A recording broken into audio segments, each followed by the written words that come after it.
What's up, Mo Fishies? Welcome back to the channel. Today, obviously, we got a way different video in store for you than you're used to here in the channel. But as always, you know I appreciate you guys checking out another video. Tune in to the Veteran Angler YouTube channel.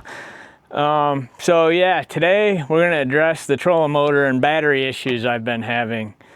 Real quick up front, quick disclaimer, I am not an expert. Don't try this at home. I don't know what I'm doing. I get nervous plugging my toaster in, literally. So I'm just doing today what the internet box told me to do.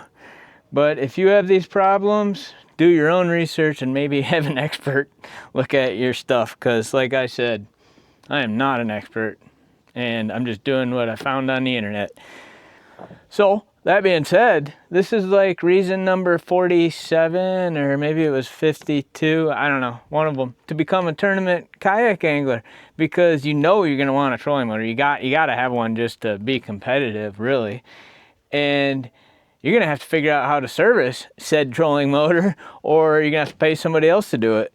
And all the rigging and wiring, and like I said, I'm no pro and I get nervous with electricity, but now I'm learning about it, right? Because I'm a tournament kayak fisherman, obviously in a canoe, but necessity is the mother of all invention. Well, necessity is the mother of all home repairs and DIYers too. So here we are. So quick background on the issues that I was having. The first time was in Minnesota on the Mississippi River in the Mississippi Bronze Quest at the Kayak Adventure Series. The motor just stopped. It would rotate directionally. I could get the head to turn. I could get it to go 360, but the propeller itself, just the motor would not spin. And that only lasted like 30 seconds to a minute. And of course, I'm just thinking it's something with my pedal, a loose connection. I didn't know what it was. Tapped on it a bunch and finally it went after like a minute. Then the second time was just last week at the Michigan Kayak Trail Tournament on Fletcher's Pond. And that time, it shut off for about 45 minutes and I could not get it to go. Same thing, the head would turn, it would rotate directionally, but the motor and prop would not spin. So as you guys watch that video, I pulled into that little campground, I paddled in there, got out and shook some things, you know, doing normal idiot stuff that you would do when you don't know wiring or electrical or anything. You just shake stuff, and then after about 45 minutes it worked. So when I got back to the launch and was taking it apart, I'm going to show you what I found after that time.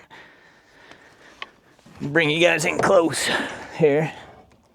So after that initial time, you can see it had melted the terminal. I know this is the negative, or the positive one here, and I'm just showing you. I had clearly had it upside down and it melted into the battery case, top of the battery there. Not good. So me, in typical me fashion, was like, I need to keep an eye on that. That was it. So then next time I used it, which was yesterday, in the pre-fishing video that you guys hopefully have watched by now, with my buddy Don out there on Lake St. Helen in St. Helen, Michigan. And as we were motoring to where we wanted to fish, I had the foot control. I locked it on continuous. And that's where this puppy just runs. I don't have to step on the pedal and I can just steer when I need to. And I had that on for like 15 minutes on max power 10 on that foot control. And we were ripping along and all of a sudden it just cut off. And same thing. I could get the motor to rotate in 360 directionally. Could not get it to turn the prop. So Don pulled his kayak down to the front of my canoe and was reaching in there and felt the battery, and he burned his hand touching the negative terminal. It was so hot. And let me bring you in close to show you what happened that second time. Or actually it's the third time now that this happened. And this is what I found when I got back to the boat launch later on. Is that it had melted right through the top of the case. Well, it's not all the way through, fortunately, and I think this battery might still be good. But yeah, so that was later on. We didn't even see that right then. That wasn't until we got back. got back to the boat launch and I was taking it apart and my terminal was crusted, melted into there. And we're gonna cover that in a minute. So as you can see, the first time, whatever, 30 seconds a minute. Second time, it did those first two and I was like, oh, I need to keep an eye on that. And the third time I almost burnt my canoe down with all my stuff because I didn't address the issue. So looking online, this is an issue with this particular, well, with a lithium battery, a LiFePO4 battery, the new batteries, not this brand, just any brand, but with a lithium battery and a brushed motor system on these older, or even can be a new trolling motor, but ones that runs on a brush system, not a brushless. These trolling motors, from my research, were designed around the old heavy lead acid batteries, and that's what they're meant to run on, not necessarily these new high power lithium. So that's where we're at. That's the problems we had up to this point. They've got us here to where we're now on the tailgate of my truck in 93 degrees in the sun, and got to fix this issue before we can go tournament fish again. I'm gonna run down a list of issues that I got on some forums and people having similar problems, and Chat GPT telling me what it thought the problem was. So number one problem is with the negative, this is the negative side that I'm having all the problems on, with the terminal overheating, is a loose, corroded, or poorly crimped connection from the wire to the negative terminal. As you can see, here's the positive and here's the negative. I'm going to bring this in close for you guys to see. There's another issue. So here's the positive terminal in good order, as you can see. When I got back to the boat launch, my negative cable was just laying out next to the battery, and here is what my negative cable looked like. Started the day looking normal, and it had melted that much from the heat. I honestly think that this was my fault, that this is a horrible, way to connect it to one of these batteries this style without the regular post, lead acid battery. But I think I had this connection just loose, because by the time I got back and pulled this out of the water, this was wedged melted into the top of the battery. This was hooked up there and this was just laying there. It wasn't even hooked into the terminal anymore. So I think that's what caused this whole problem, was just me not connecting this, because the first possibility or reason why for the negative terminal overheat is loose, corroded, or poorly crimped terminal connection. Option number two, or the second issue for this, is undersized or damaged wire coming from the trolling motor. And I believe this is probably part of the problem, is this wire is 10 gauge wire. So it's pretty small, thin wire. They recommend 8 gauge or 6 gauge, which is much larger. And I do have some 6 gauge here now, and you can see one wire is almost the size of both. I'll bring you guys in close in a minute when I cover this. But so this 10 gauge wire, utilizing this lithium battery, isn't up to standard as well as it might work for a lead acid battery, the old school.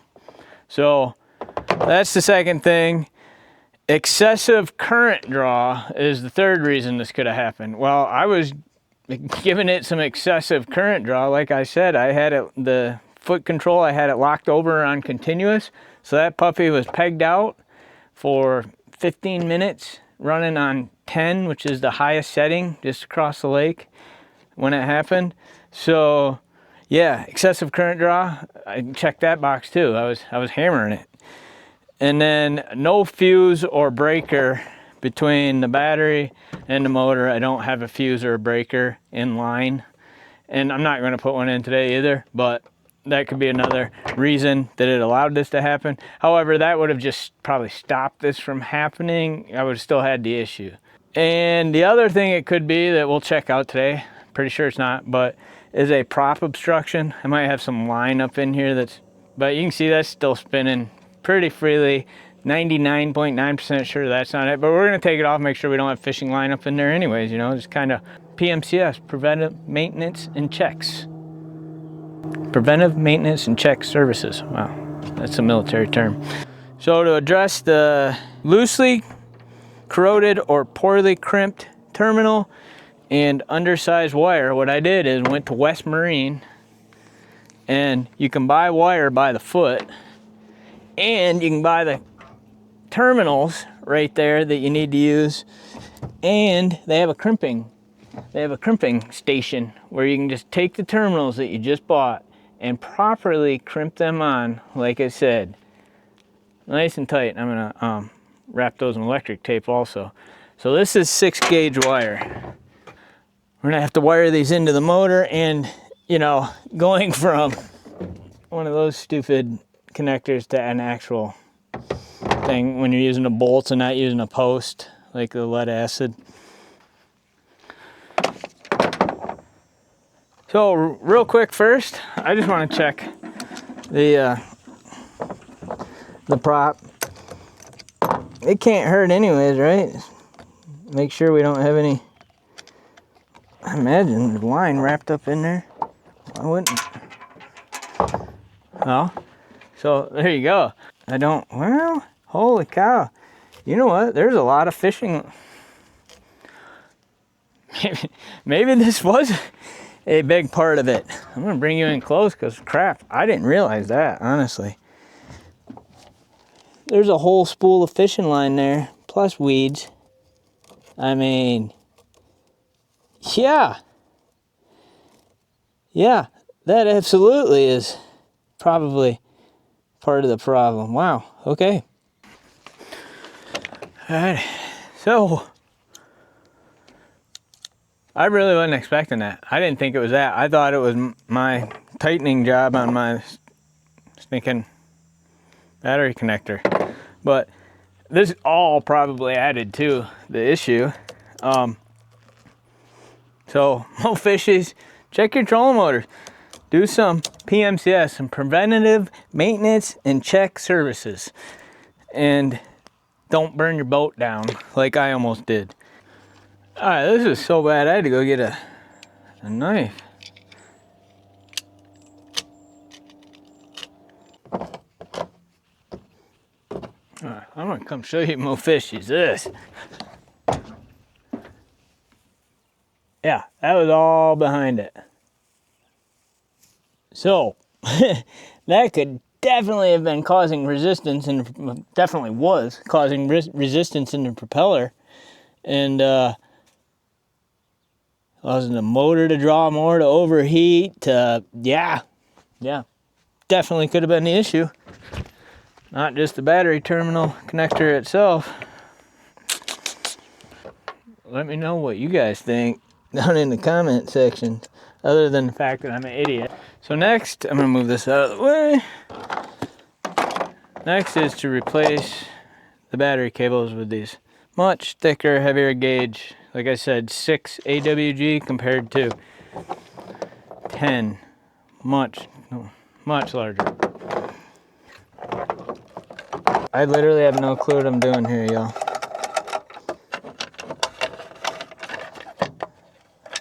Figuring this stuff out. Like,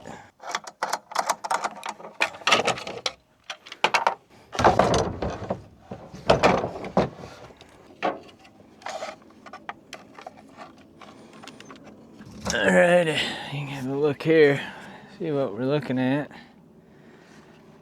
You gotta take these out and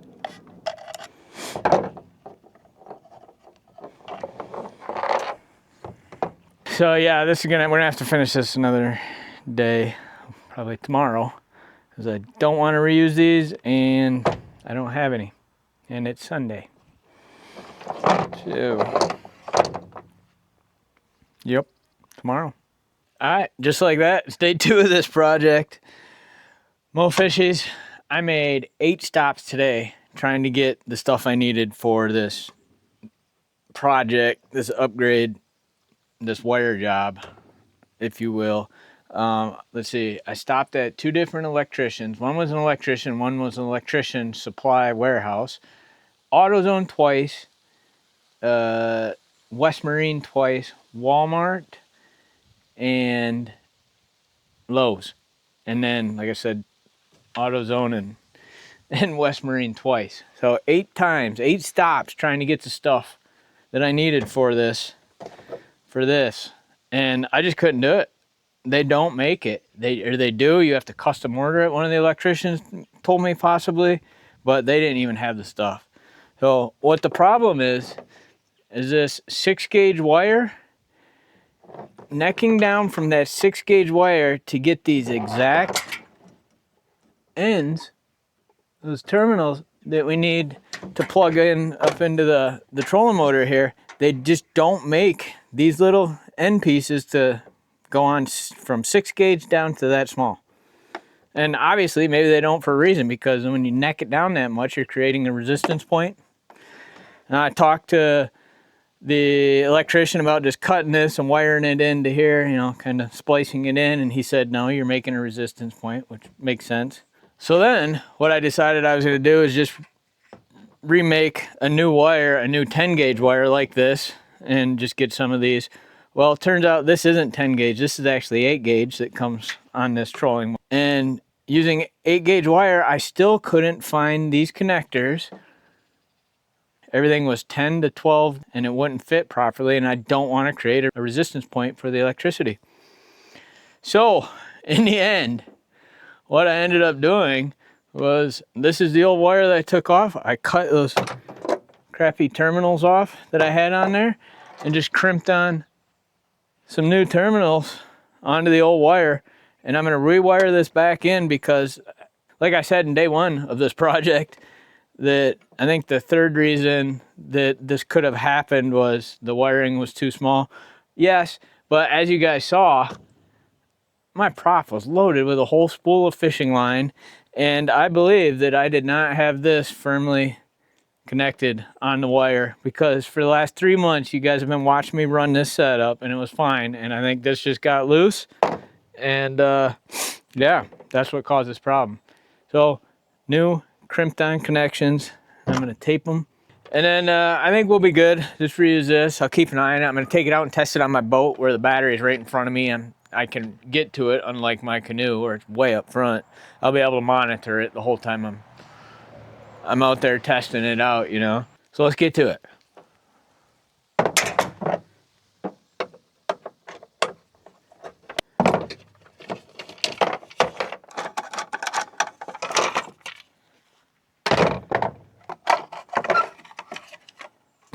Just sticking the old one back in. Remember, red goes on the right.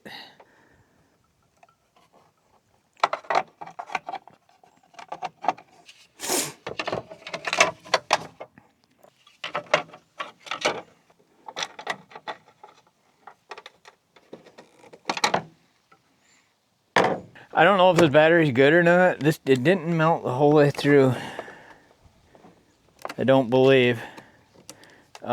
And these smart batteries, you know, these batteries are smart, probably smarter than me. They have heat controls where they can cut power supply off and everything.